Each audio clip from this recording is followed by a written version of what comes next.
Welcome to commerce crackers. मैं आपका बड़ा भाई प्रियांशु। हम क्लास 11th अकाउंटेंसी पढ़ रहे हैं, जिसमें आज हम एक नया चैप्टर स्टार्ट कर रहे हैं, that is origin of transaction, chapter number 8। एक क्लास में हम इस चैप्टर को भी खत्म करेंगे और कल से हम एक नया चैप्टर स्टार्ट करेंगे जो कि बहुत बड़ा चैप्टर है। तो शुरू करते हैं आज का चैप्टर। चैप्टर का नाम है ओरिजिन ऑफ ट्रांजैक्शन। थोड़ा नाम पर ध्यान देंगे, ओरिजिन ऑफ ट्रांजैक्शन यानी कि ट्रांजैक्शन का उदय। इस चैप्टर में हम ट्रांजैक्शन के सोर्स डॉक्यूमेंट्स के बारे में जानेंगे कि ट्रांजैक्शन के सोर्स डॉक्यूमेंट्स क्या क्या है। हर बिजनेस ट्रांजैक्शन के प्रत्येक बिजनेस ट्रांजैक्शन का एक डॉक्यूमेंट्री एविडेंस होता है। डॉक्यूमेंट्री एविडेंस यानी कोई ऑथेंटिक प्रूफ होना चाहिए, ऑथेंटिक प्रूफ होना चाहिए। At each business transaction,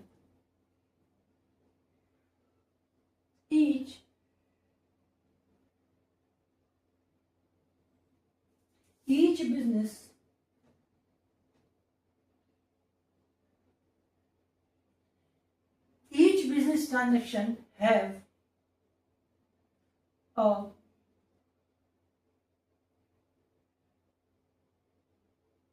documentary evidence.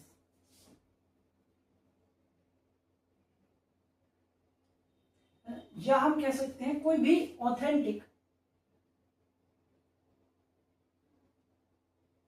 Proof होना चाहिए।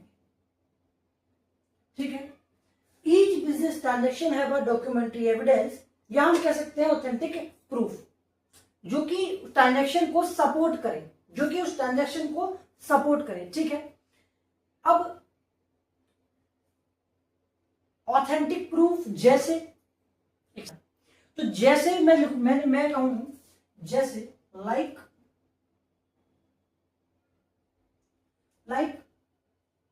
कैश मेमो,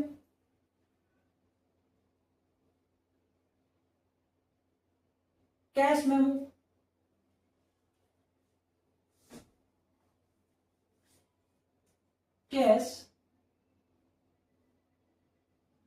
कैश मेमो, जैसे कैश रिसिप्ट,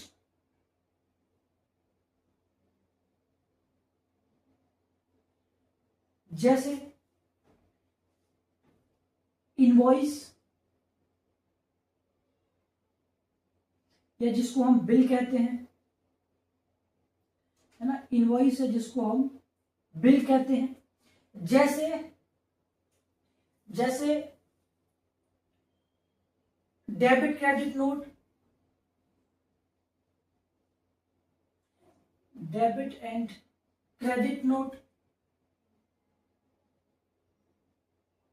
जैसे पे इन स्लिप,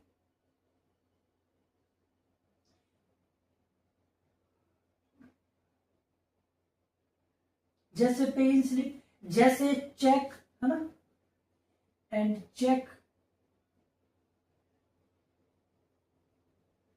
तो मैंने कहा कि प्रत्येक बिजनेस ट्रांजैक्शन का एक डॉक्यूमेंट्री एविडेंस होता है, यानी ऑथेंटिक प्रूफ होना चाहिए। ऑथेंटिक प्रूफ आपका कैश मेमो के रूप में हो सकता है, कैश रिसिप्ट के, इनवॉइस या फिर बिल के, डेबिट क्रेडिट नोट के, या पे इन स्लिप के, या फिर चेक के रूप में हो सकता है, या फिर चेक के रूप में हो सकता है। वैसे तो ये सारे के सारे ये सारे के सारे एज अ बिल काम करते हैं। लेकिन ऐसा नहीं है कि कोई भी ट्रांजैक्शन हुई और एक बिल बनाया और उस बिल के ऊपर इसमें से कोई भी नाम लिख दिया, तो ऐसा नहीं होता है। इस सब का मीनिंग अलग है। ये अलग अलग ट्रांजैक्शन में इशू किए जाते हैं, ऐसा नहीं है कि किसी भी ट्रांजैक्शन में कोई भी जो डॉक्यूमेंट है उसको हम इशू कर देंगे, ऐसा बिल्कुल भी नहीं। तो आइए समझते हैं। हम बात करते हैं, सबसे पहले बात करते हैं कैश मेमो की। कैश मेमो ट्रेडर के द्वारा इशू किया जाता है कैश सेल पर। कैश मेमो ट्रेडर के द्वारा इशू किया जाता है। Cash memo is issued bye trader eight the time of cash cell. तो कैश सेल पर कैश मेमो इशू किया जाता है। मैंने कोई कैश सेल की, मैंने कोई नगद सामान बेचा, तो मैं क्या करूंगा, मैं कैश मेमो इशू करूंगा। मैं क्या इशू करूंगा, मैं कैश मेमो इशू करूंगा। मैं कैश रिसिप्ट इशू नहीं करूंगा, मैं डेबिट क्रेडिट नोट इशू नहीं करूंगा, मैं पेइंग स्लिप इशू नहीं करूंगा, ठीक है, मैं कोई भी इनवॉइस या फिर चेक इशू नहीं करूंगा। भाई मैंने नगद सामान बेचा है, तो मेरी अकाउंटिंग ये कहती है कि मैं कैश मेमो इशू करूंगा। मैं क्या इशू करूंगा, कैश मेमो, ठीक है। Cash memo is issued bye trader eight the time of cash cell. Cash cell पर कैश मेमो इशू किया जाता है, ठीक है। फिर हम बात करते हैं इनवॉइस या फिर बिल की। इनवॉइस या फिर बिल की, तो इनवॉइस भी ट्रेडर के द्वारा इशू किया जाता है। इनवॉइस भी ट्रेडर के द्वारा इशू किया जाता है, लेकिन क्रेडिट सेल पर। किस पर, क्रेडिट सेल पर। जब उधार सामान बेचा जाता है तब इनवॉइस या फिर बिल इशू किया जाता है, और इनवॉइस या फिर बिल इशू किया जाता है। अब इसमें इनवॉइस या बिल में क्या होगा, बेसिकली पार्टी का नाम, डेट, कितना अमाउंट है वो मेंशन होगा, और क्वांटिटी कितनी है सामान की वो मेंशन होगा। तो बेसिकली जो जनरल बातें होती हैं वो चीज यहां पर मेंशन होती है। तो इनवॉइस और bill is issued bye trader eight the time of credit sale. Credit sale पर इशू किया जाता है। अब इसमें एक चीज समझेंगे, इसमें एक बात समझेंगे, मैंने उधार सामान बेचा है, मैंने क्रेडिट सेल की है, तो मैं जो बिल या फिर इनवॉइस इशू करूंगा, वो बिल या इनवॉइस मेरे लिए कहलाएगा, वो मेरे लिए कहलाएगा सेल इनवॉइस। वो मेरे लिए क्या कहलाएगा, सेल इनवॉइस, ठीक है। और जिस व्यक्ति को मैंने इशू किया है, यानी कि जो परचेजर है, परचेजर के लिए वही जो मेरे लिए सेल इनवॉइस है, वो उसके लिए क्रेडिट बिल कहलाएगा। वो उसके लिए क्या होगा, क्रेडिट बिल होगा। मैं एग्जांपल से बताता हूं, है ना। अपने वही एग्जांपल लेते हैं जो शुरू से लेते आ रहे हैं।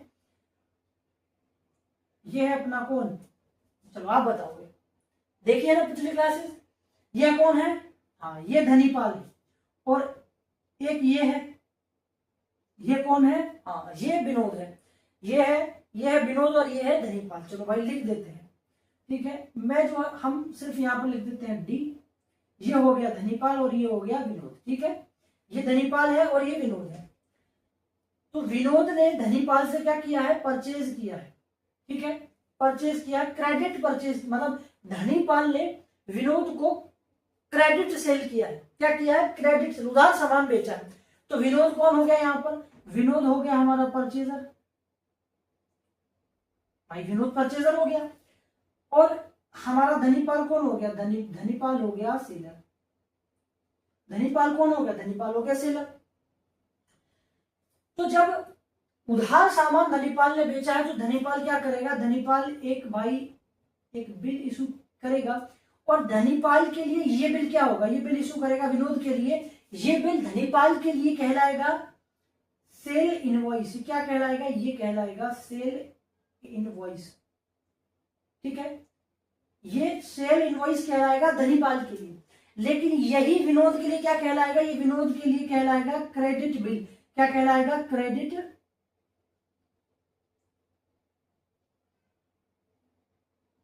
ये धनीपाल के लिए क्रेडिट बिल कहलाएगा, ठीक है।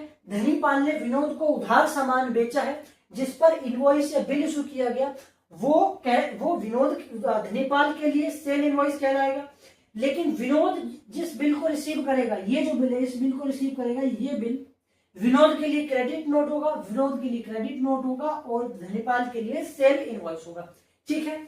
अब एक बात जिसमें और समझेंगे, इसमें एक बात और समझेंगे कि ये जो बिल धनीपाल इशू कर रहा है, ये जो बिल धनीपाल इशू कर रहा है ना, ये जो विनोद को दे रहा है, ये है ओरिजिनल कॉपी। ये कौन सी कॉपी है, ये है ओरिजिनल कॉपी।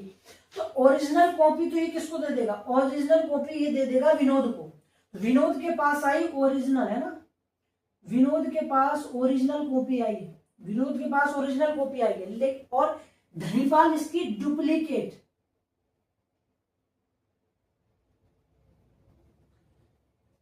धनीपाल इसकी डुप्लीकेट कॉपी रख लेगा, ताकि धनीपाल जब अपनी बुक्स में एंट्री करे तो उसको पता रहे कि अमाउंट कितना था, डेट क्या थी, पार्टी का नाम पूरा याद रहे, ठीक है। तो ओरिजिनल कॉपी विनोद को दे दी जाएगी और धनीपाल अपने पास डुप्लीकेट कॉपी रख लेगा, ठीक है। तो ये हमने बात की इनवॉइस या फिर बिल की, ठीक है, इनवॉइस या फिर बिल की। यहां पर क्रेडिट सेल हुई है, क्या हुई मैं लिख दे रहा हूं, ये हुई है क्रेडिट सेल।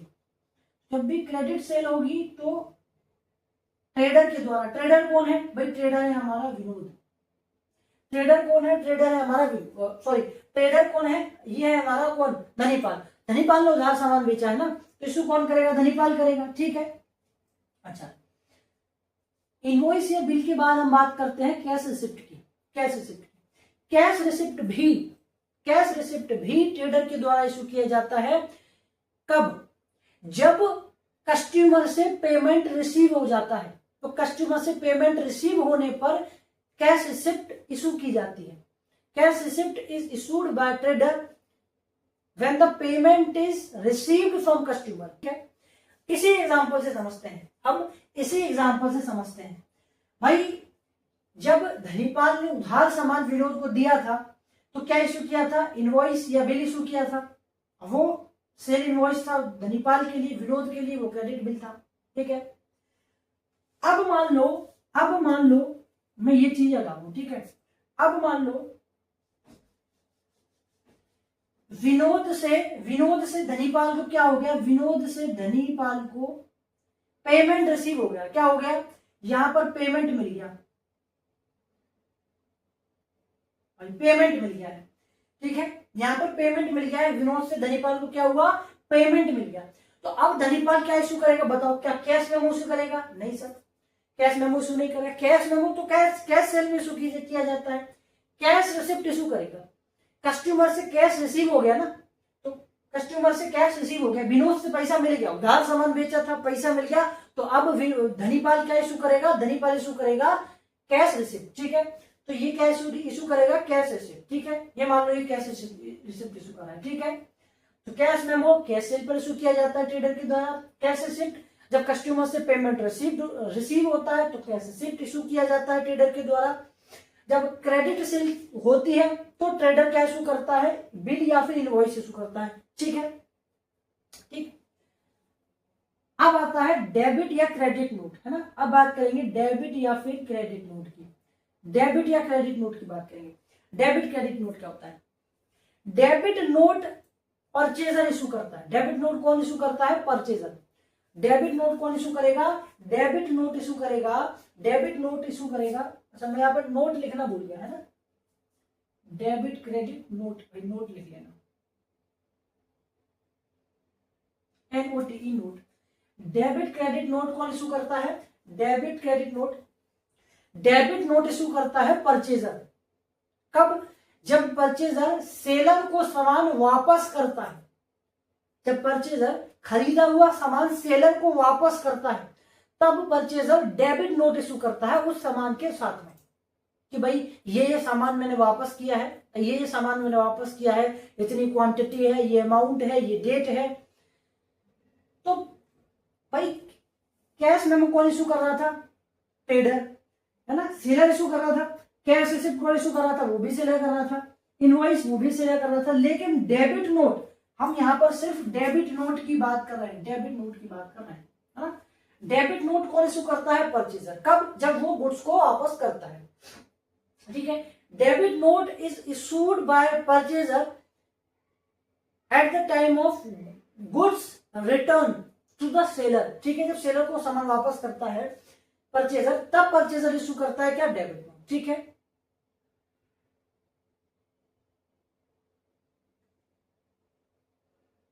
ठीक, बात करेंगे क्रेडिट नोट की, बात करेंगे क्रेडिट नोट की, बात करेंगे क्रेडिट नोट की। क्रेडिट नोट क्या है, क्रेडिट नोट ट्रेडर इशू करता है। कब, जब वो परचेजर के द्वारा वापस किया हुआ सामान रिसीव करता है तो वो एक कंफर्मेशन इशू करता है ना, ऐसा कंफर्मेशन कि भाई तुमने जो सामान वापस किया था ये मुझको मिल चुका है, इतना अमाउंट है इसमें, है ना। फिर परचेजर सेलर बना के देता है, ट्रेडर फिर इशू करेगा क्या, क्रेडिट नोट। देखो जब सामान वापस किया जाएगा सेलर को तो परचेजर इशू करेगा क्या, डेबिट नोट। और जब गुड्स रिसीव हो जाएंगे, सामान रिसीव हो जाएगा, है ना, जब रिटर्न इनवर्ड रिसीव होगा किसको, सेलर को, तो ट्रेडर इशू करेगा क्या, क्रेडिट नोट। ठीक है, credit note is issued bye trader when the return inward is received. ठीक है, तो क्रेडिट और डेबिट नोट समझ आया भाई। डेबिट नोट इशू कर रहा है परचेजर जब वो सामान वापस कर रहा है, क्रेडिट नोट इशू कर रहा है सेलर जब वो रिटर्न इनवर्ड को रिसीव कर रहा है, सामान को रिसीव कर रहा है। ठीक है, तो वो हो गया क्रेडिट नोट, वो हो गया हमारा क्रेडिट नोट। ठीक है, अब आता है पे इन स्लिप। अब आएगा पे इन स्लिप। पे इन स्लिप, पे इन स्लिप क्या होता है? ठीक है, पे इन स्लिप, यार पे इन स्लिप, पे इन स्लिप, पे इन स्लिप एक रिटर्न डॉक्यूमेंट है, डॉक्यूमेंट तो नहीं, एक रिटर्न स्लिप है, जो कि बेसिकली ये कौन इशू करता है, ये बैंक हमको देता है।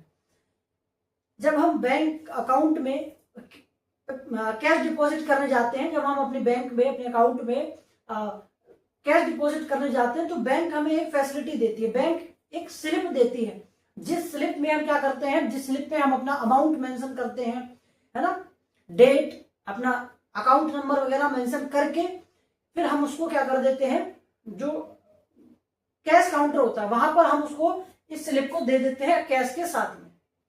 उसके बाद वो जो कैशियर है उस पर एक स्टैंप लगाकर वो हमको वापस देता है। तो ये क्या है, तो ये बेसिकली क्या है, फैसिलिटी है। कौन दे रहा है? बैंक दे रही है कि भाई ये एक स्लिप है, तो बैंक में हम पैसा जमा करने जाते हैं तो वहां पर एक स्लिप होती है, उसके ऊपर लिखा भी होता है पे इन स्लिप, लिखा होता है ना, आपने देखा होगा पे इन स्लिप। ठीक है, तो ये वो चीज है। अच्छा, चेक की तो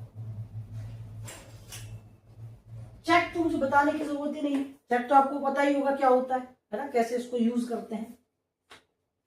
ठीक,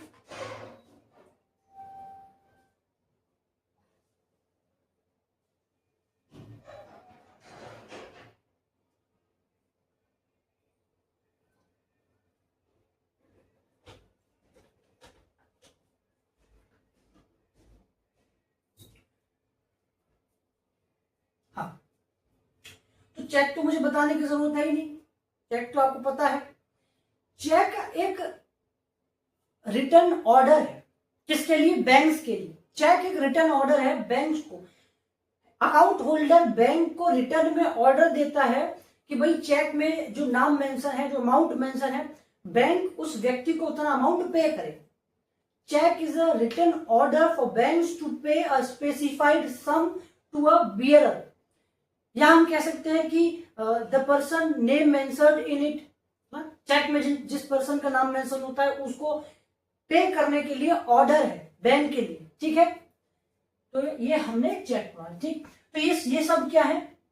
these all are source document of transaction. ये सारी ट्रांजेक्शन के सोर्स डॉक्यूमेंट है, इनके बेस पर, इनके आधार पर हम ट्रांजेक्शन को बुक्स ऑफ अकाउंट में रिकॉर्ड करते हैं।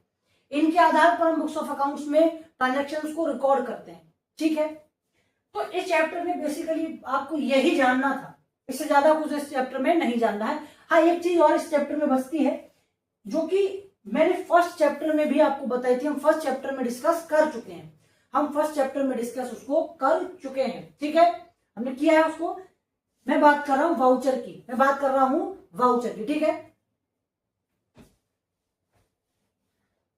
अगर मैं वाउचर की बात करूं, मैंने आपको बताया था कि मैंने फर्स्ट चैप्टर में आपको बताया था कि वाउचर में हर एक ट्रांजेक्शन का अलग वाउचर बनता है, हर एक ट्रांजेक्शन का अलग वाउचर बनता है, और वाउचर हर एक बिजनेस का अपना अलग वाउचर होता है। अलग मीन्स अपने सेपरेट नेम से, उनका अलग नाम होता है, वो अपने एक अलग फॉर्मेट का उसको प्रिंट कराते हैं, और हर ट्रांजेक्शन का एक अलग वाउचर होता है, मैंने ये बताया था। थोड़ा और वाउचर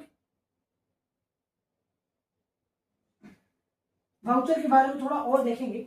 वाउचर हमारा दो प्रकार का होता है, वाउचर दो प्रकार का है, वाउचर दो प्रकार का है, कैश वाउचर और non cash voucher. Cash voucher और non cash voucher. Non cash voucher को ट्रांसफर वाउचर भी कहते हैं। क्या कहते हैं? इसको हम ट्रांसफर वाउचर भी कह रहे हैं। इसको हम ट्रांसफर वाउचर भी कह देते हैं। ठीक है, क्या कह देते हैं? इसको हम ट्रांसफर वाउचर भी कह देते हैं। इसको हम ट्रांसफर वाउचर भी कह देते हैं। तो वाउचर हमारा दो प्रकार का होता है, कैश वाउचर और नॉन कैश वाउचर, है।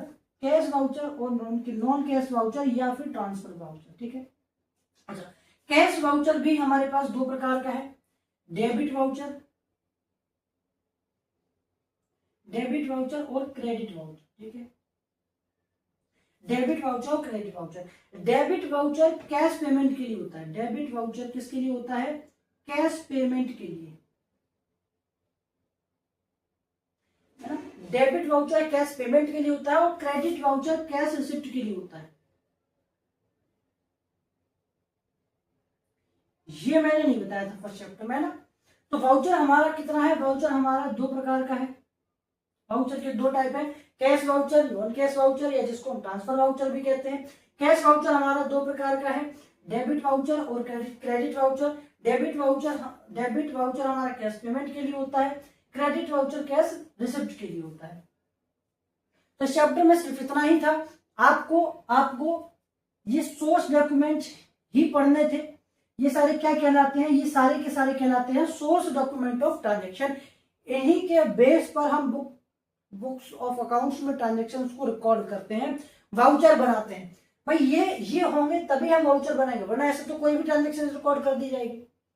ठीक है, तो ये काम करते हैं एज अ ऑथेंटिक प्रूफ, है ना।